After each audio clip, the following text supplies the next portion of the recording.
You don't feel free when the gate opens. You feel watched. You feel counted. That's how it started, not with celebration, not with relief, with the quiet understanding that someone still thought they owned a piece of me. The water was moving fast beneath the boat, chopping like it wanted blood. I stood alone at the back, hands steady on the rail, eyes locked on the island shrinking behind me. No waving, no looking back twice. You look back too long at a cage, it starts to look like home. 5 years on paper. 5 years in reality felt like a long, uninterrupted hunger, not the kind that makes you weak, the kind that makes you precise. They fed us just enough to keep the body alive. Everything else, that was optional. Dignity, sleep, warmth, hope, those were privileges. And there was one man in particular who enjoyed deciding who deserved them. I didn't say his name out loud. I didn't have to. Some debts don't need words, they remember themselves. The boat cut through the fog and the city began to show its face. People think freedom hits you all at once. It doesn't. It arrives in fragments, a smell, a sound, the absence of keys rattling behind you. I hadn't slept right in years. Too quiet in the wrong way, too loud in my head. They fed me eggs before I left. Bacon too. I ate slow. I always eat slow now. Hunger teaches patience. Rage teaches memory. Most men getting out want a bed, a woman, a drink. I wanted balance. A king doesn't walk back into his house owing pain. I ignored the reporters. Let them guess. Let them write. I stepped into a cab and gave the driver an address that didn't end in an airport. Oakland, cheap motel. Neon sign flickering like it might confess to something if you stared long enough. The room was small, clean enough, quiet enough. I didn't trust the mattress, sat on the floor instead. Old habits don't disappear just because the door doesn't lock from the outside anymore. I opened the suitcase, clothes on top, fresh, thoughtful. Sent by a woman who never forgot who I was even when the world tried to convince her I was finished. Underneath that, taped into the lining, was the real reason I hadn't gone home. Paper doesn't look dangerous. That's why it works. Names, schedules, faces frozen in bad moments they thought no one saw. I spread it all out slow, like a man laying cards he already knows the ending to. One of them watched, one of them hit. One of them ordered it all and slept well afterward. I picked up the first photograph, not the worst one, just the weakest. Weak men talk when the pressure is right. Strong men break. Leaders panic when they realize the game moved without them. I folded the photo and slipped it into my pocket. Outside, night started to settle in. Rain followed. It always does when something bad is about to be remembered. I checked my reflection once. Didn't smile. Didn't frown. Just made sure the man looking back still knew how to finish things. By the time the city lights came on, someone else's life was already starting to fall apart. They just didn't know it yet. The bar didn't advertise itself. Bars that last never do. Dockside place. Low ceiling, bad lighting. Men drinking like tomorrow wasn't promised and yesterday already collected its debt. I chose it because regret hangs thick in rooms like that, makes people sloppy. I didn't rush. Power never rushes. My shoes made noise on purpose. Let the room feel me before it saw me. 4 men at the bar, 3 loud, 1 quiet. The quiet one was the reason I came. He was bent over his glass like it was a confession booth, hands shaking, eyes red. A man drowning in what he pretended not to remember. I sat beside him without asking. He didn't look up. "This seat's taken," he said, voice weak. "I don't see anyone claiming it." That did it. His spine stiffened. Some sounds don't fade with time. Some voices live in places alcohol can't reach. He turned slowly. When our eyes met, something inside him folded. I didn't smile. Smiling gives people hope. Hope makes them stupid. "Relax," I said. "If I wanted you hurt, you wouldn't be sitting." Bartender hesitated. I nodded once. He brought the bottle, clean glasses, no questions, smart man. The first drink disappeared down his throat like medicine he didn't believe in.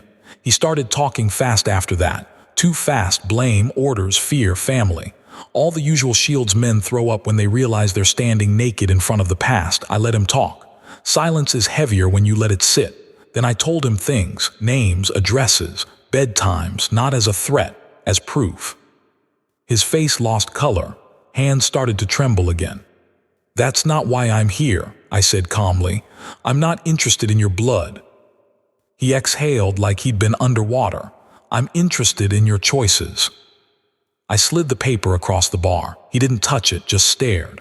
Words have weight when they're written clean. He understood fast, faster than I expected. Prison teaches you how to read men. He saw both doors. Neither led anywhere good. He cried, quietly. I respected that more than begging. When he finally picked up the pen, it felt like a clock clicking over, something irreversible. He signed every line, every truth. His future folded neatly into ink. I stood, buttoned my coat. Drink slow, I told him. You've got a long walk ahead.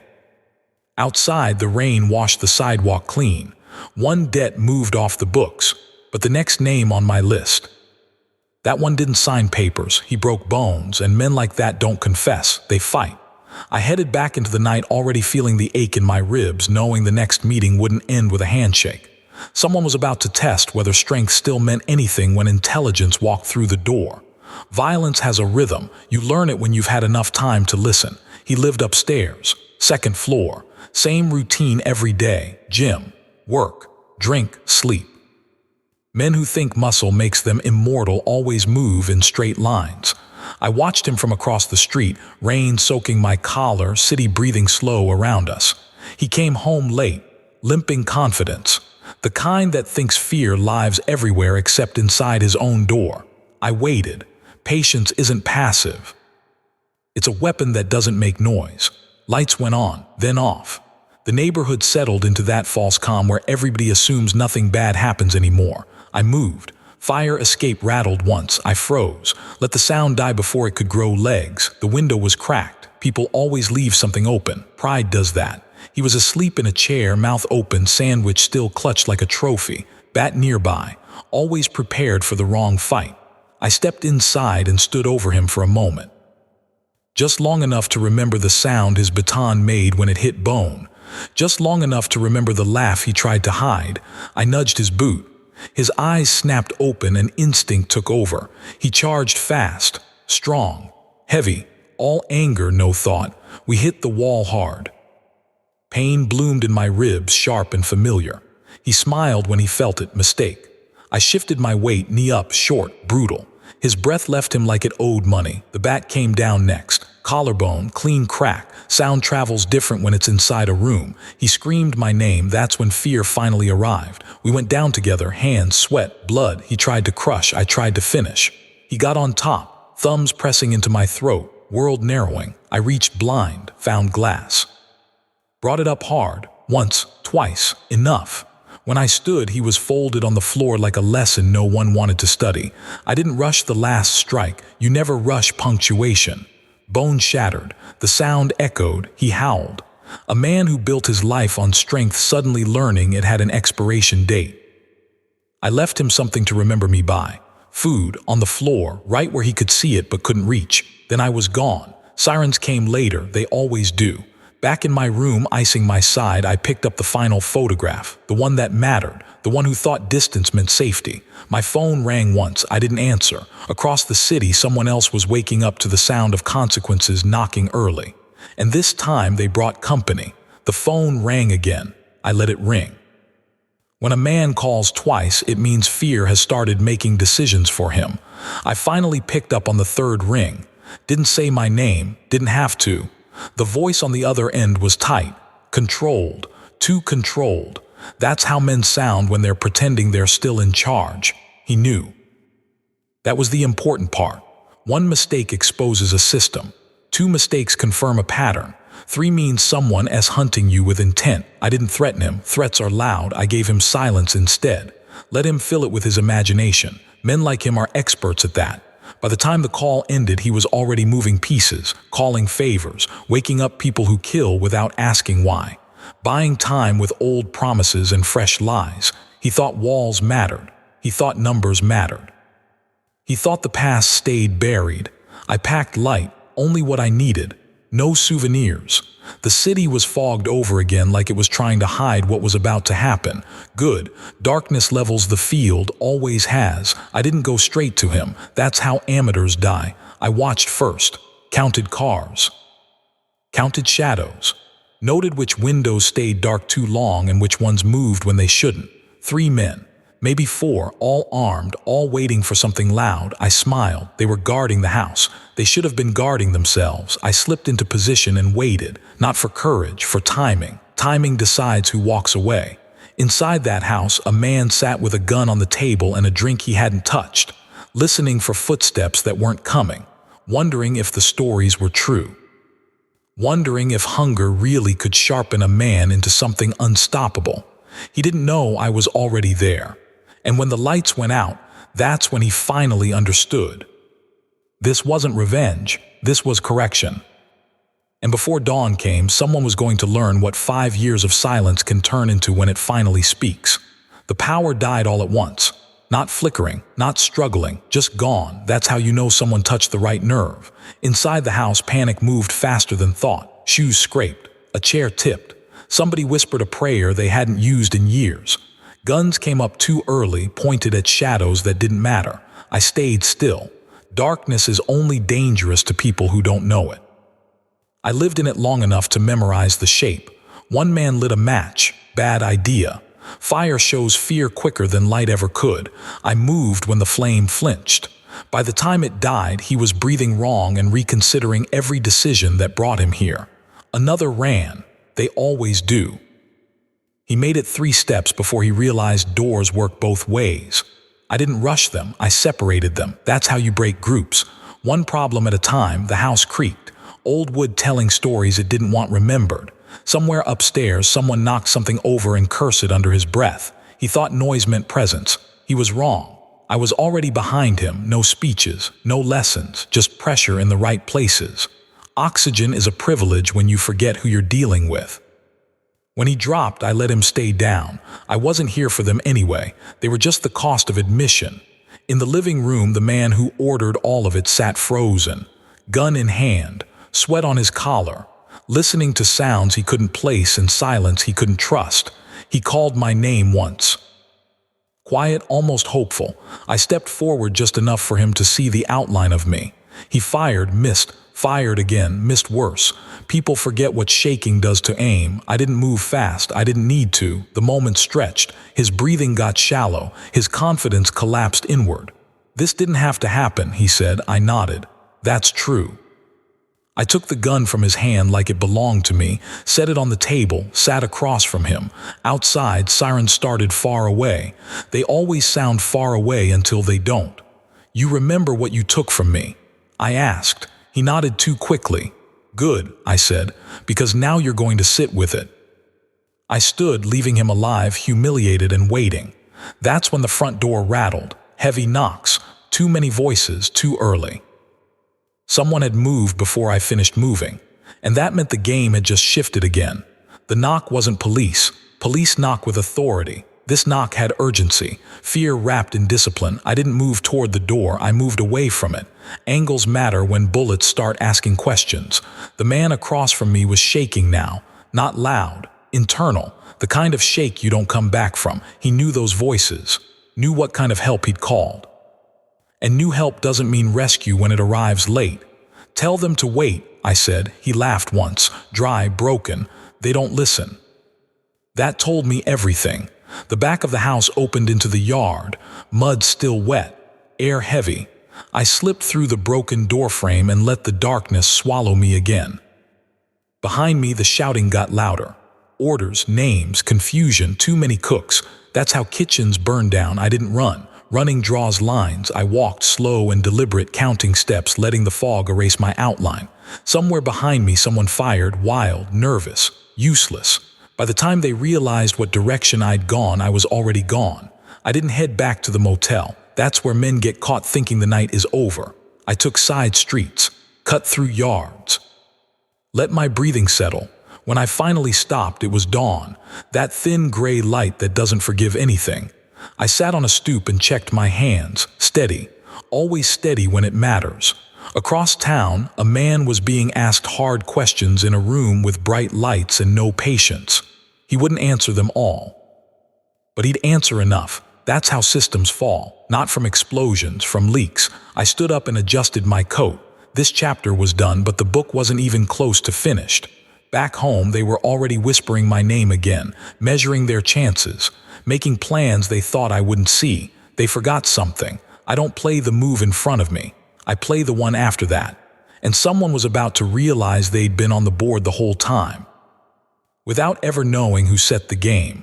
By the time the train pulled east, my name was already moving faster than I was, not spoken loud, passed carefully, like a blade slid across a table instead of handed over. Men leaned closer when it came up. Some smiled, most didn't. The smart ones went quiet. Quiet is how you know a man is thinking about survival. I watched the city disappear through the window and felt the shift. West Coast business was finished, balanced. The kind of balance that doesn't look fair but feels right when you've carried weight long enough. Home was waiting, so were problems. Harlem never sleeps, it watches, it tests. While I was gone, people made adjustments. New alliances, old loyalties got thin. Young men with loud ideas and short memories started believing crowns sit empty just because the chair looks vacant. They always learn late. The cab ride uptown felt familiar in a way that tightened the chest. Same corners, same stairs, different calculations behind them. I didn't announce myself. Kings don't knock on doors they built. Inside, warmth. Food smells. A woman's hand steady where the world had tried to make them shake. That's where power really lives and what survives when everything else gets stripped. But even there, I could feel it. The city leaning in. Phones would ring soon. Meetings would get requested. Respect would be offered by men hoping it was still enough. Others would test the edges just to see if the stories were exaggerated. They were. I sat at the table, listened to the rhythm of Harlem outside the window, cards being shuffled somewhere. Money changing hands, futures being risked by people who thought they understood the rules. I finished my meal slow. Tomorrow I'd start walking the blocks again. Tomorrow I'd start correcting assumptions. But tonight I let the quiet sit. Because somewhere out there, someone had already decided to make a move against me, and the dangerous part, they thought they were early. Morning didn't knock, it hovered. Harlem wakes up cautious when it smells change. Store gates lifted slower. Conversations cut short when I passed. Not fear exactly, awareness. The kind that makes men straighten their backs and count what they owe. Word traveled but not clean. Pieces of the story arrived out of order. That's how rumors work. That's how panic spreads. I walked, didn't hurry, didn't hide. Let the blocks read me for themselves. By noon, the first invitation came. Neutral ground, back room. Smiles too tight to be trusted. Men who claimed loyalty but kept their hands just a little too close to their coats. I declined. The second invite was louder, more urgency, same answer. When the third came, I knew someone wasn't asking for peace. Someone was checking response time. That's when the kid showed up. Too young, too eager, shoes too clean for the street he stood on. He didn't look at me at first, looked past me like he was making sure witnesses were close enough. Message, he said. From who? I asked. He swallowed, gave a name that hadn't earned the right to be spoken yet. I nodded once. That's all he got. He walked away fast, too fast. The kind of fast that tells you he wasn't paid to wait for an answer. I stood there a moment longer. Let the air settle. Let the pieces click. A challenge doesn't come wrapped in confidence. It comes wrapped in impatience. I turned back toward home, already adjusting plans that hadn't existed an hour ago. Somewhere, a group of men were congratulating themselves, thinking initiative meant advantage, thinking noise meant strength. They were wrong. By nightfall, I'd know exactly who was behind it. By dawn, they'd know exactly who they'd underestimated. And the street would remind them of an old rule they tried to forget. You don't test a man who's already survived being starved, buried, and hunted, especially not when he's finally eating again. Night came heavy, not loud, not dramatic, heavy like a decision that's already been made. I didn't go home. That's where people expect you to feel safe. I took a longer route, cut through places where loyalty gets tested without warning. Pool halls, back stairwells. A barber shop that closed too early for no reason. By the third stop, the pattern showed itself. Same eyes, different corners, men pretending to be nothing. That tells you everything. They weren't trying to hit me. Not yet. They were counting, measuring distance, waiting on permission from someone who didn't have the nerve to show his own face. That kind of leader always hides behind messengers. I let them follow. 2 blocks. 3. Then I turned without warning and stepped into a narrow cut between buildings. Trash, steam rising from a vent. No cameras, no witnesses. The first one realized too late. He stopped short, tried to back up. Bumped into the second man who was already reaching where he shouldn't. I didn't raise my voice. "Who sent you?" Silence, teeth clicking. Fear settling in like a bad habit. I grabbed the second one first. Always take the one with ideas. A short strike. Wind gone. He folded fast. The first one ran. I let him. Running men carry messages better than broken ones. The one on the ground tried to crawl. I put my foot on his shoulder, just enough pressure to remind him gravity still worked. "You tell him," I said calmly. "Next time he comes himself." I stepped back and let him breathe again. Let the pain educate him. By the time I reached the end of the block, I knew the name. Not just the one the kid gave me, the one behind it. The man who thought ambition could replace experience. He was building something, and he thought I was in the way. That's the mistake. I'm not an obstacle, I'm the cost. Somewhere across Harlem, a phone rang.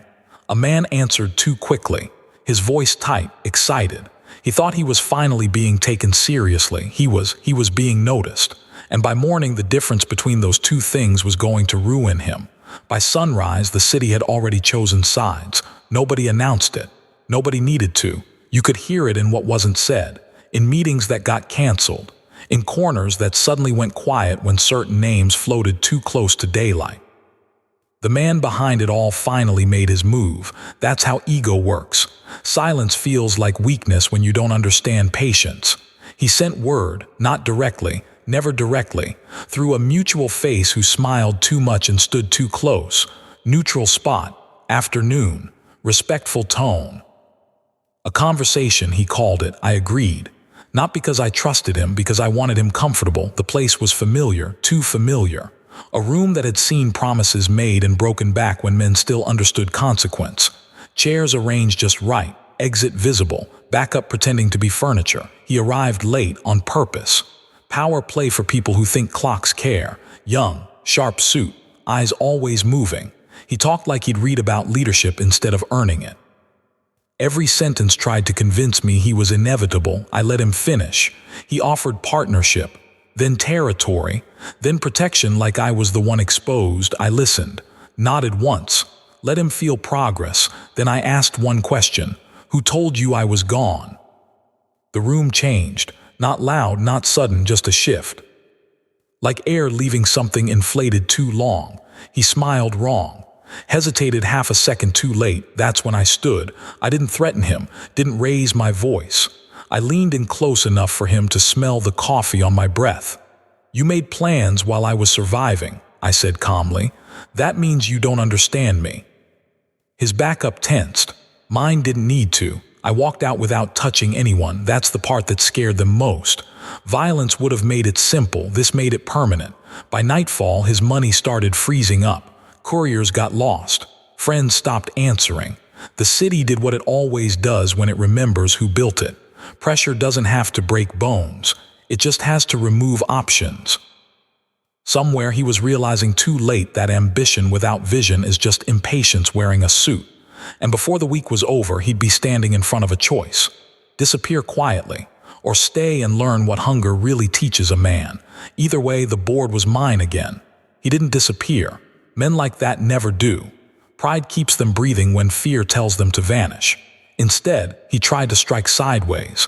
That's what insecure power does when it realizes the front door is locked.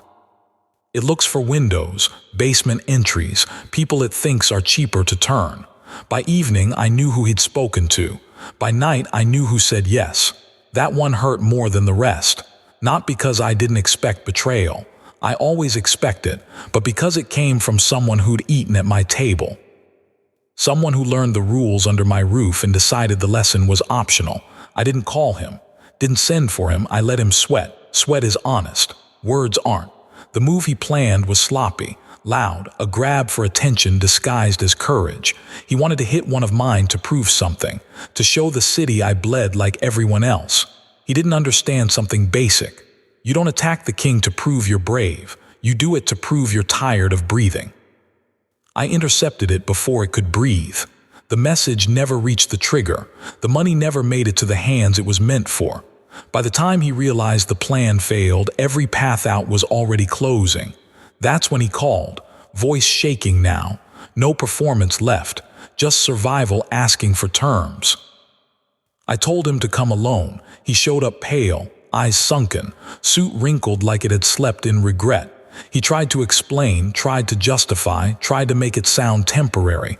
I stopped him with a raised hand. You didn't betray me, I said calmly. You betrayed the structure that kept you alive. That confused him. Confusion is dangerous when you're already scared. I leaned closer. You thought this was about loyalty, I continued. It's about order. He opened his mouth to beg. I stood instead. Outside, the street was quiet. Too quiet.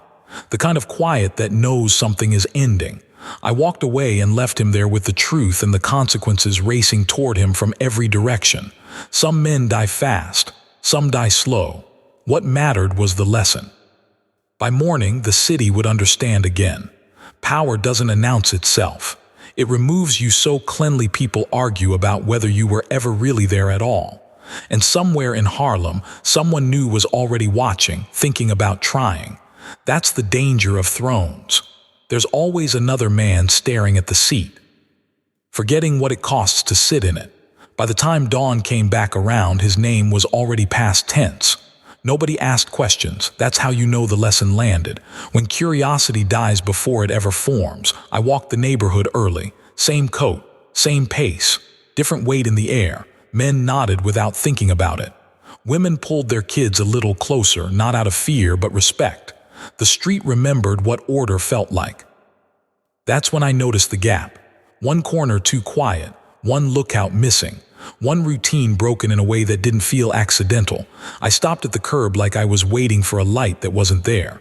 Let the reflection in the storefront glass tell me what my eyes didn't want to see directly.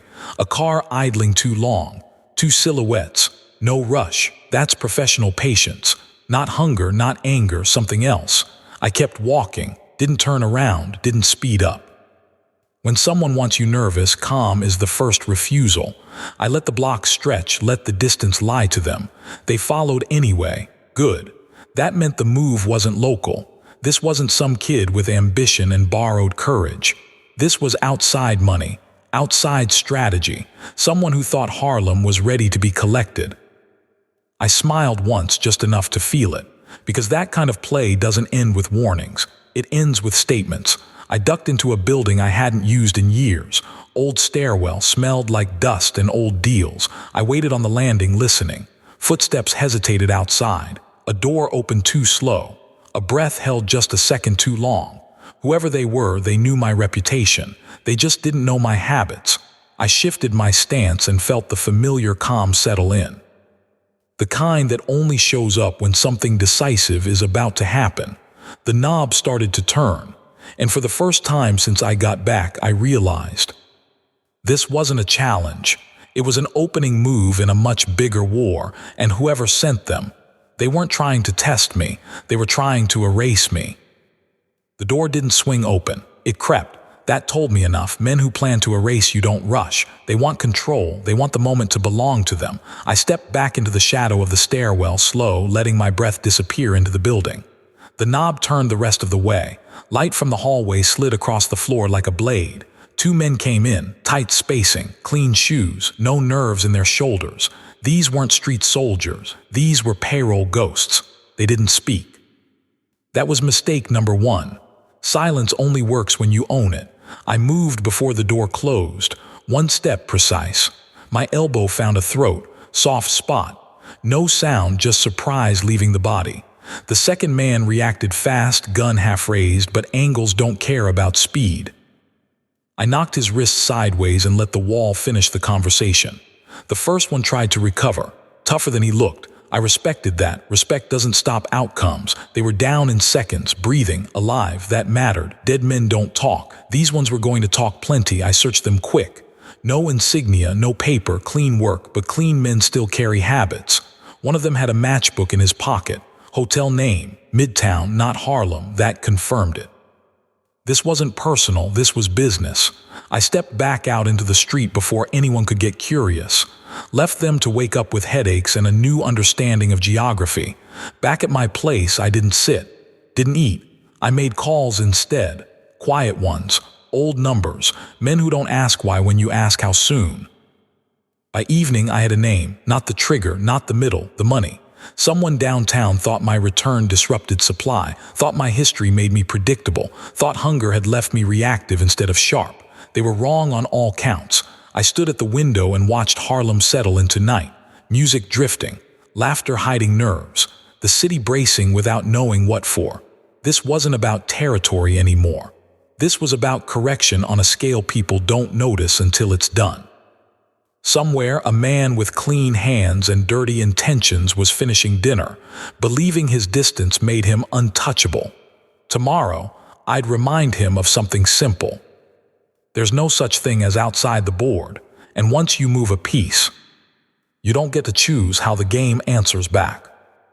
Downtown money always thinks it's smarter than the street, cleaner shoes, better lawyers, longer lunches. Men like that believe distance is armor. They believe Harlem is noise they can manage from behind glass. That belief gets people buried. I didn't go to him right away, that's what he expected. Instead, I went where his confidence lived, the quiet places, the spots that only matter if you understand flow. Trucks started arriving late, just late enough to cost him. A shipment got miscounted. Nobody stole it, worse. It went exactly where it was supposed to go, just not when it was supposed to arrive. Phones rang, excuses were invented, voices tightened. By nightfall, two of his partners were arguing with each other. By morning, one of them was looking for a way out that didn't involve blame. Pressure doesn't scream, it whispers. I finally let him know I existed when it mattered most. One call, short, polite. He tried to sound amused, men like that always do. We agreed to meet. His choice of place, high-end, neutral, full of people who thought safety was a menu item you could order. I arrived early, sat where I could see everything, watched him walk in surrounded by confidence he rented by the hour. He talked first, apologies wrapped in explanations, explanations wrapped in offers. He thought this was negotiation. I let him finish. Then I told him the truth. You didn't try to kill me, I said calmly. You tried to rush me. That landed wrong, he frowned, confusion creeping in. I leaned forward just enough. I survived places where time stopped, I continued. You don't beat that with efficiency. His smile faded. He finally understood this wasn't about profit margins. I stood up before he could respond. Tonight, I said, you're going to realize how many people stopped believing in you this week.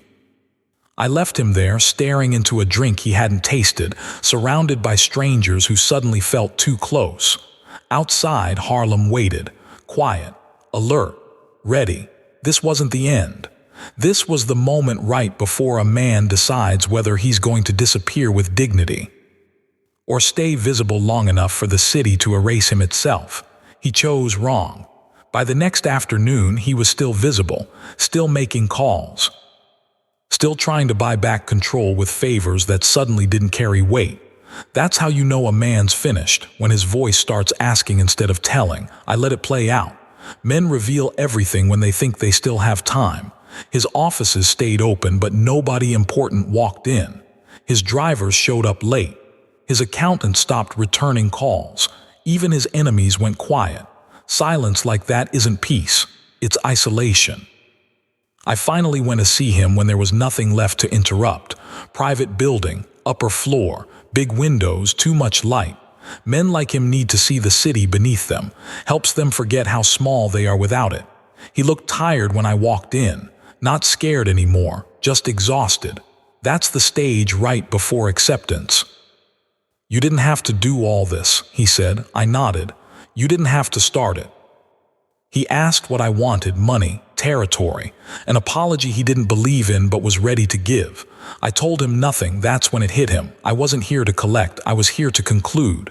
I stood near the window and looked out over the city, my city, a place that remembers who protects it and who tries to harvest it. You'll be fine, I said calmly. Just not here, not anymore. He swallowed, asked where he was supposed to go. I turned back to him slowly. That part, I said, isn't my concern.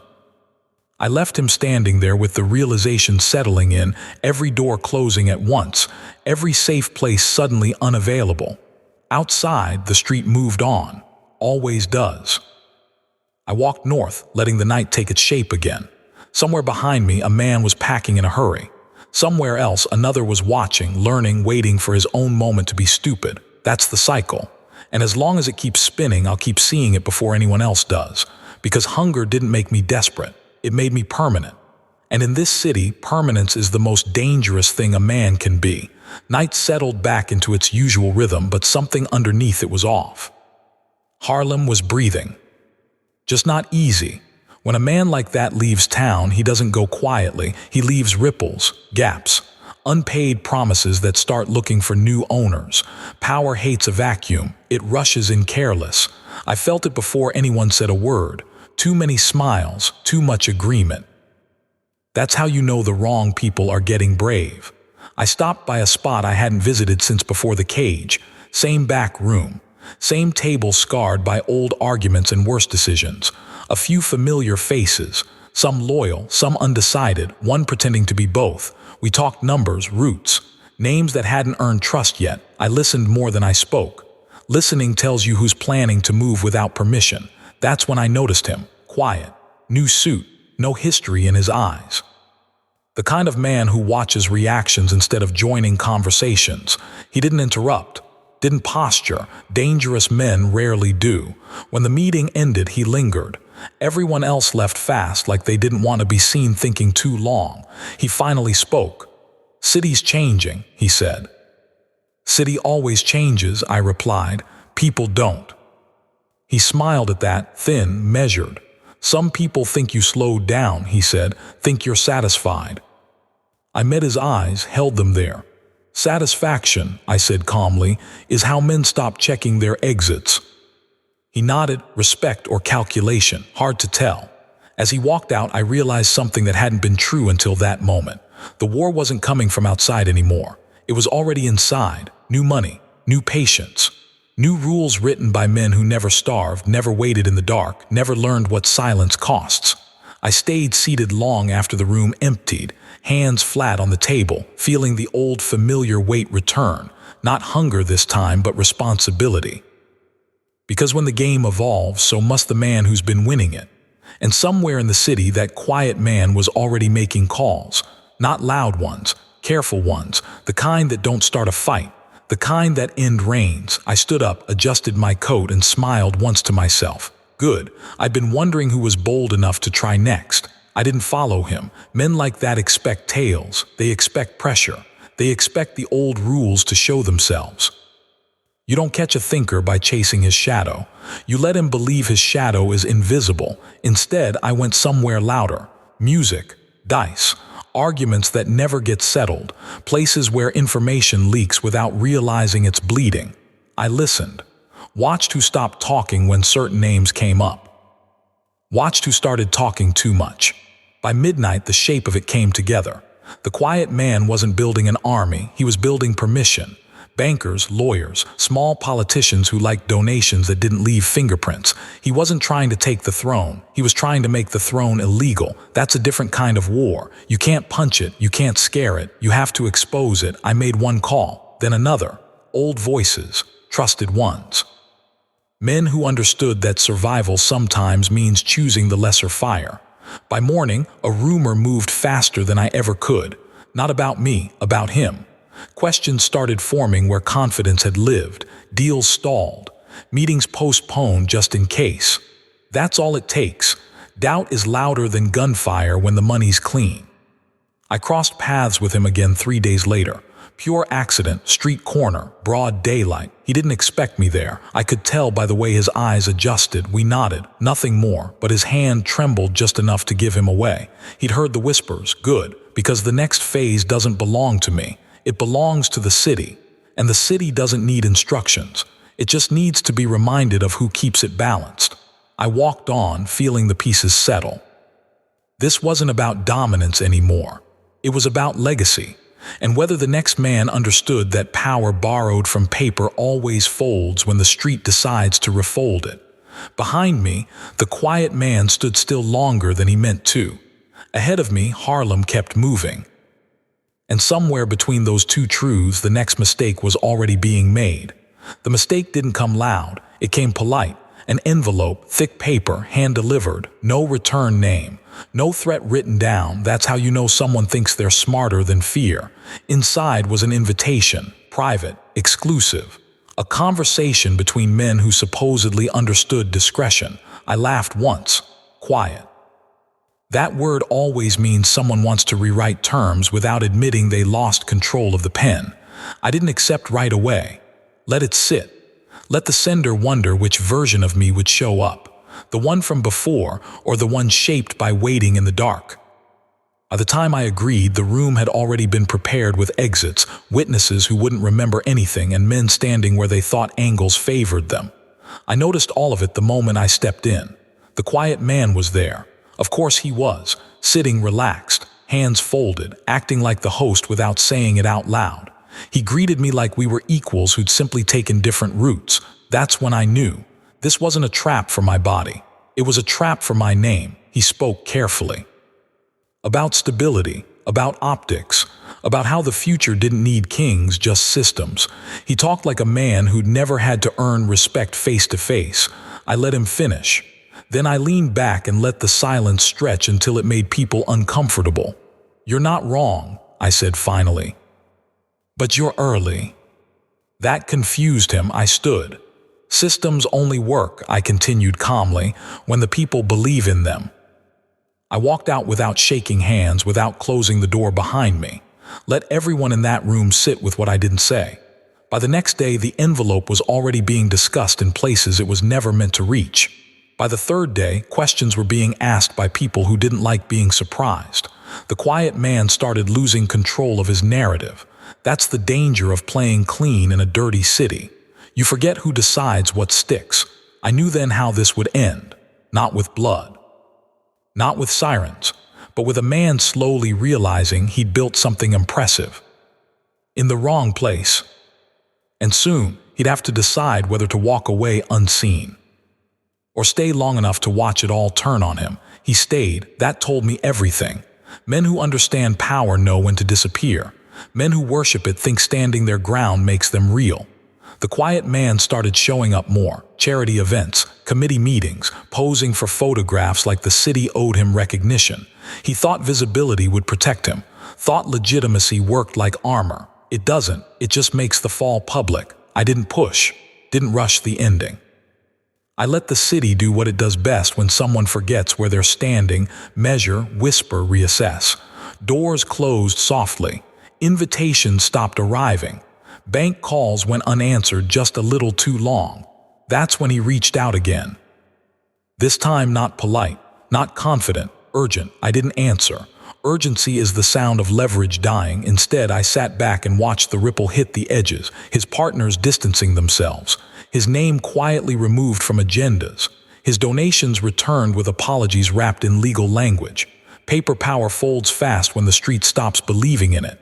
We crossed paths one last time by accident or something pretending to be one. Same sidewalk, same daylight. This time he spoke first. "You didn't have to destroy it," he said. I stopped, turned, looked at him properly for the first time. "I didn't," I replied calmly. "You built it where it couldn't survive." He searched my face for anger, found none. That scared him more than rage ever could. "What happens now?" he asked. I stepped closer, lowered my voice. "Now," I said, "you live with the version of yourself everyone finally sees." I walked away. Behind me, a man stood surrounded by people, feeling completely alone for the first time in his life. The city kept moving, always does. And as night began to settle again, I felt it, that familiar quiet before the next storm. Not hunger, not rage, awareness. Because somewhere out there, someone was already studying the space he left behind. And sooner or later, they'd convince themselves they were different. They always do. The space he left didn't stay empty. It never does. Power moves like water. It finds the low spots, the cracks, The place's men stopped paying attention because they thought the danger had passed. I felt the shift before anyone came looking. A tightening, conversations happening without me on purpose. Meetings scheduled with one chair left open like a suggestion instead of an invitation. That's when you know someone's testing gravity. The name didn't matter at first. Names rarely do. What mattered was how careful people were being when they mentioned him. Careful means hopeful. Hopeful means they're tired of the old balance. I let it breathe. You don't kill a spark by stepping on it. You let it show you where the gas is leaking. By the end of the week, I had the outline. Not a king, not even a contender, a broker. Someone who didn't want the throne, just wanted to decide who sat in it. Those are the most dangerous men. They never look like the problem. I saw him once. Brief, across a room. He didn't look at me. That was intentional. Men avoid eye contact when they want to feel invisible. He thought subtlety was safety. I finished my drink and left before he noticed I'd noticed him.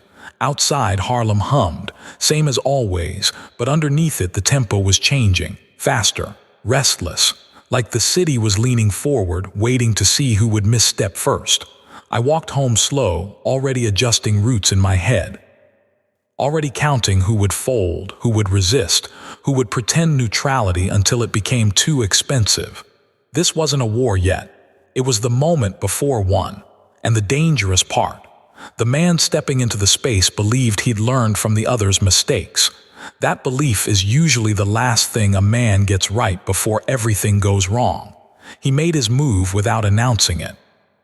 That's how I knew he thought he was smarter than the rest. Money started shifting hands in smaller amounts. Routes adjusted just enough to look accidental.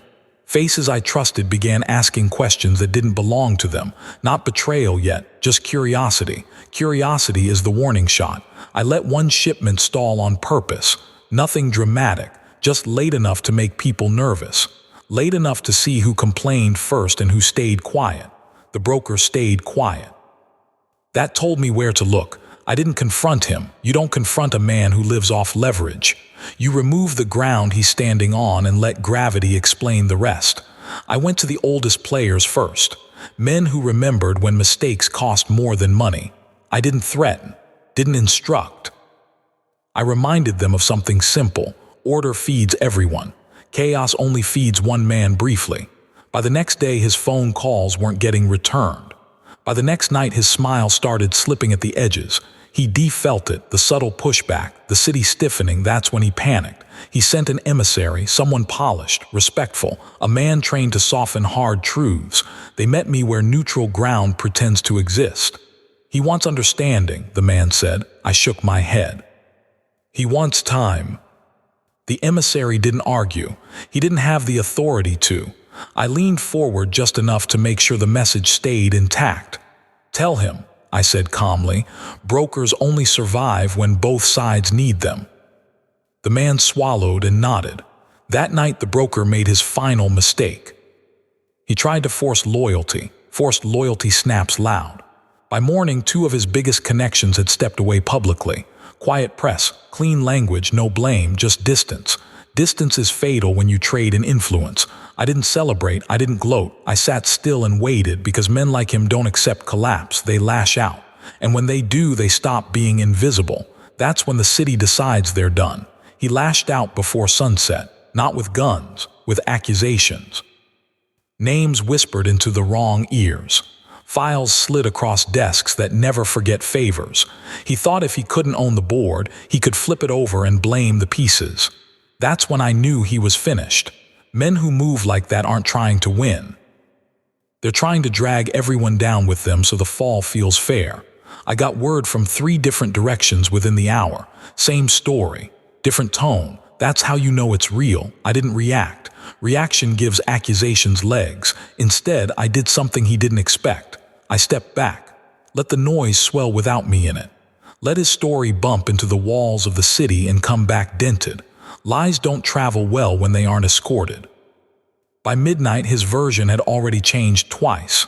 Inconsistency is louder than confession. That's when he showed his last card, a meet, private, desperate. Somewhere he thought history might protect him. Old building, old ghosts. He chose it because men like him believe symbolism still works when substance is gone. I agreed. Not because I trusted the invitation, because endings shouldn't be rushed. As I walked toward the place, the street felt tight. Too many windows watching, too many people pretending not to notice. That's when the city leans in, when it knows something's about to resolve itself. Inside, the air was stale. Empty chairs, one light left on too long. He was already there, pacing, talking to himself like he was still negotiating with the future. He turned when he saw me, started speaking before I could sit. That's how you know fear's driving. I didn't stop him. I let him unload every excuse, every accusation, every version of himself he'd rehearsed in private. When he finally ran out of breath, I stood. "You're not in trouble because you reached," I said calmly. "You're in trouble because you didn't know when to stop." He shook his head, denial clinging to him like smoke. Outside, I could hear sirens, not close, not far, just enough to remind both of us the world doesn't wait. I walked past him toward the door. He called my name once. I didn't turn around, because some moments don't need witnesses, and some men don't realize.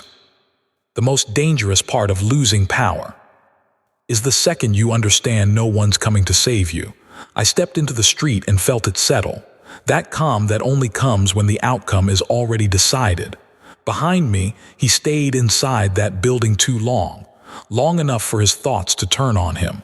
Long enough for the city to finish what it started without my help. By morning, his name didn't ring the same. People still said it, but softer. Like they were testing whether it still carried weight. It didn't. Weight leaves first, everything else follows. He tried to resurface once, just once. A phone call placed to the wrong man, a favor requested that used to work. The line went quiet on him, no argument, no warning. Silence is the city's verdict. I walked the blocks again, unbothered, letting faces read the answer for themselves. No speeches, no announcements. Order doesn't need explaining when it's restored. Someone new would rise eventually. They always do, different face. Same hunger, same mistake thinking hunger alone is enough. It is. Hunger sharpens you, yes, but vision keeps you alive, memory keeps you dangerous. And patience. Patience is what lets you watch men defeat themselves while they're convinced they're winning. I stopped at a corner and looked out over Harlem. The noise, the movement, the quiet agreements happening without words. The board was still mine, not because I held it tight, but because I understood when not to touch it at all. And somewhere out there, another man was already planning his first move, convinced he'd finally figured it out. He hadn't. The next one didn't come from the streets. That's what made him dangerous. No corner presence, no visible crew, no history tied to numbers or dice or back rooms. He moved through offices, fundraisers, charity galas where men wore power like perfume and thought it made them clean. He was younger than the rest. Not reckless, studied. The kind of man who asked questions and remembered the answers. He didn't challenge me directly. He studied the gaps around me. That's how I noticed him. Certain people stopped calling me first, not avoiding, just delaying. Meetings happened without urgency. Decisions paused longer than they should have, subtle, surgical. He was slowing the city down. That's not a takeover move. That's preparation. I sat with it. Let the pattern reveal itself. You don't interrupt a man building confidence. You let him stack it high enough to wobble. He finally reached out through a channel that hadn't been used in years. Respectful, careful. He wanted counsel, not confrontation. Or so he said. We met in public, broad daylight. Coffee cooling between us like neither of us planned to drink it. He spoke about the future, about legitimacy, about how the city was ready for something quieter, something sustainable. I listened. Then I asked him one question.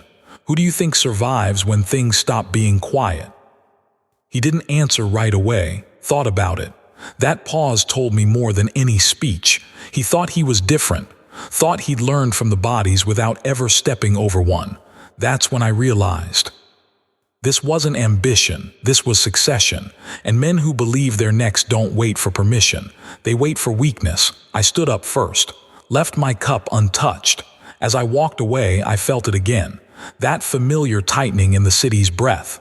The moment before momentum turns into motion. Behind me, he stayed seated, watching, already planning the move he thought I wouldn't see coming. He was wrong, but not about one thing: the game was changing. And this time the threat wasn't loud, hungry, or impatient, it was patient. And patience in the wrong hands kills quietly. Patience always thinks it's invisible. That's the flaw. The younger man didn't move fast. He didn't need to. He let committees argue, let paperwork stall, let decisions drown in process. He made power feel tired, like something overdue for replacement. People confuse exhaustion with consent. I didn't interrupt him. I adjusted around him, changed where conversations happened, shifted who spoke first. When the tempo changes, men reveal what they were relying on. He relied on delay, so I removed it. One meeting got moved up without notice. Another happened early before his people arrived. A third ended before it began. Nothing illegal, nothing loud, just decisions made while he was still planning. That's when his patience cracked. He called again, this time direct. Things don't have to be adversarial, he said. I could hear the tension under the polish. The realization that control only works when time obeys you. You're right, I said calmly. They don't. I hung up before he could respond. By evening, his allies were asking questions he couldn't answer without revealing himself. That's the danger of pretending to be the future. You eventually have to explain why the present won't cooperate. I walked alone that night, feeling the city recalibrate. Not violently, intelligently. Like a body rejecting something that didn't belong. Somewhere behind a desk, the younger man was staring at spreadsheets, calendars, projections that suddenly didn't line up. He thought patience was a shield. He was about to learn it can also be a cage. Because when you wait too long to strike, you give the man you're watching time to decide whether you're a problem or an example, and I hadn't decided yet. I decided to let him make the next move. That's the hardest thing for men like him. When nothing pushes back, impatience starts whispering. It tells them they're being underestimated. It tells them now is the moment. He listened. His move came dressed as progress, a public announcement, clean language, forward-thinking words. He framed it like cooperation, like evolution. Like he wasn't reaching for something that didn't belong to him. People applauded. On paper, it looked impressive. On the street, it felt wrong, too fast, too confident, too many smiles from people who just learned the script. I watched the reaction, not the announcement. Who clapped first? Who clapped last? Who didn't clap at all? Silence tells you where loyalty really lives. That night, I got 3 calls from men who don't panic unless they've already counted the exits. Same question, different voices. Is this happening? I answered all of them the same way, only if we let it. By morning, the cracks showed, not in his plan, in his people. One advisor resigned quietly. Another missed a meeting that mattered. Small things, but momentum feels everything. He noticed. That afternoon, he sent for me again.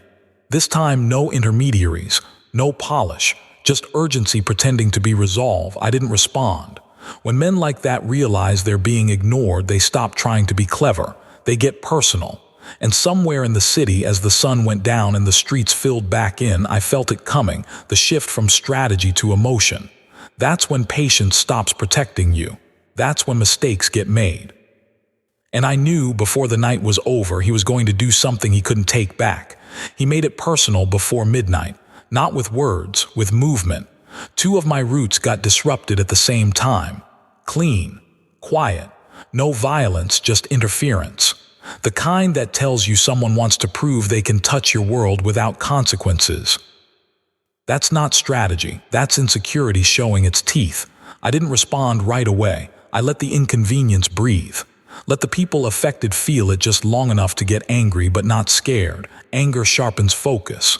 Fear scatters it. Then I corrected it, not by force, by clarity. One call redirected flow. Another closed a door he didn't know existed. By dawn, his interference had cost him more than it cost me. That's the danger of playing chess with someone who already knows where the endgame sits. He realized it too late. The next call I got from him wasn't calm. It wasn't polished. It was bare. "You're blocking me," he said. I didn't deny it. "You're blocking yourself," I replied. "I'm just letting you see it." Silence on the line, heavy, processing. Then the question that told me everything: what do you want? That's the moment ambition finally admits it doesn't know the price. I didn't answer right away. Let him sit with the question. Let it echo. When I spoke, my voice was steady. I want you to understand something, I said. You're not losing because you're wrong. You're losing because you're early and you don't know how to wait. He exhaled hard, like a man realizing patience was never really his strength. The city shifted again that night, subtle, almost kind, like it was offering him one last chance to step back with dignity. Men rarely take that offer, and as I stood by the window watching Harlem settle into its late rhythm, I knew. If he pushed again, this wouldn't end quietly. And quiet endings are the only ones that let men survive long enough to be remembered. He pushed. Not loud, not reckless, calculated. He went after reputation, slid doubts into rooms I wasn't in, let questions form where certainty used to live. That's the kind of move you make when you think the city has forgotten how things were built. It hadn't. I didn't defend myself. Defense tells people there's something to defend. Instead, I let the doubts mature. Let them grow heavy enough to collapse under their own weight. Then I moved. I called in a meeting that didn't look like a meeting. No agenda, no speeches, just the right people in the same place at the same time. History has a way of speaking when you don't interrupt it. He wasn't invited. That was the message. By the end of the night, agreements were made without signatures, roots realigned, decisions finalized by men who don't need approval to recognize stability. The city chose consistency over novelty, like it always does when things get uncertain. He felt it immediately. The next morning he showed up unannounced. Different energy now, less confidence, more urgency. He tried to mask it with respect. I just want clarity, he said. I gave him exactly that. You tried to replace patience with process, I told him. Process doesn't bleed, people do. He swallowed, not fear, realization. He asked if there was a way forward. I looked at him for a long moment, long enough to see the future trying to negotiate with the past. There is, I said finally. But it doesn't include you standing where you're standing. He nodded slowly, acceptance arriving late like it always does. As he turned to leave, I added one last thing. Don't mistake restraint for weakness.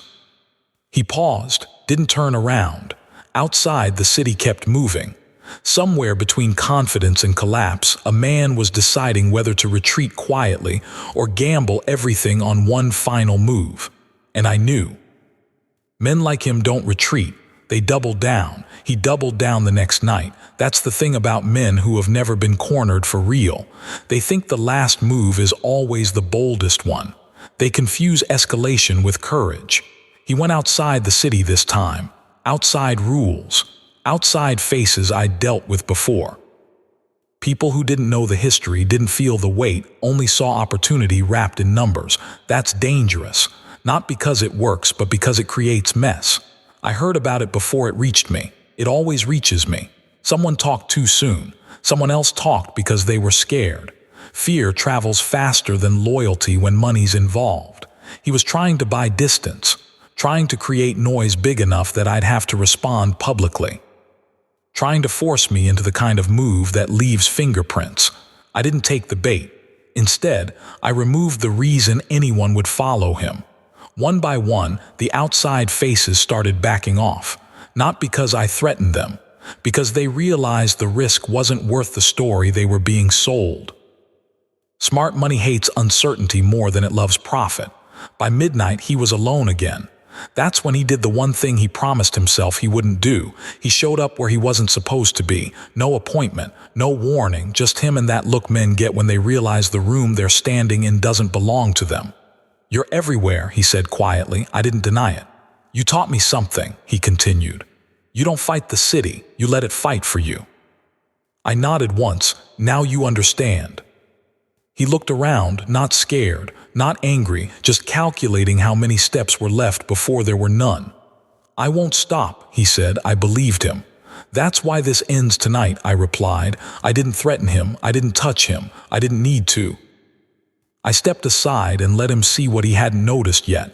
How empty the room was, how quiet the building had become, how every exit suddenly felt farther away than it should.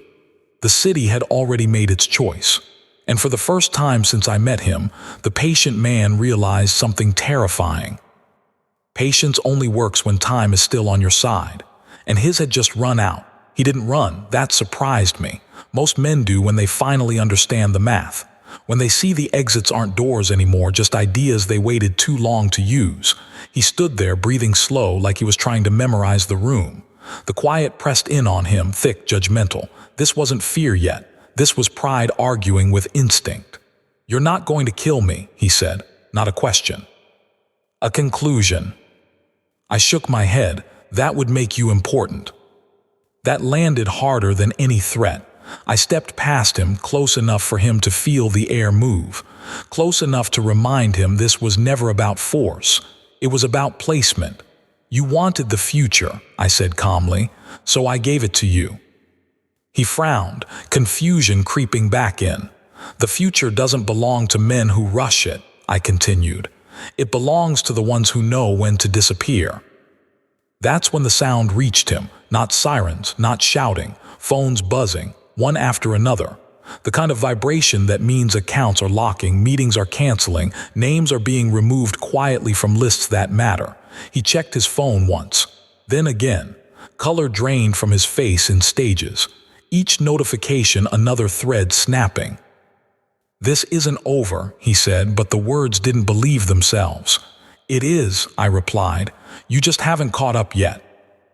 I walked him to the door, didn't touch him, didn't rush him, let him step out on his own, carrying the weight of what he'd just lost without anyone having to say it out loud. Before he left, he stopped. "What happens to me?" he asked. I looked at him for a long moment. "That," I said, "depends on how well you remember tonight." He nodded slowly and stepped into the dark. I stayed where I was, listening to his footsteps fade. Harlem breathed again, not relieved, balanced. Somewhere out there he'd try to rebuild, men like him always do. Maybe he'd last, maybe he wouldn't. Either way, the lesson was set. You can study the game. You can plan the moves. You can even be patient. But if you don't understand the weight of history, the board will always recognize you as temporary. And as I turned off the light and let the room go dark, one thought settled in, heavy and familiar. This wasn't the end. It never is. It was just the city reminding everyone, who still sees the whole board, before the first piece ever moves.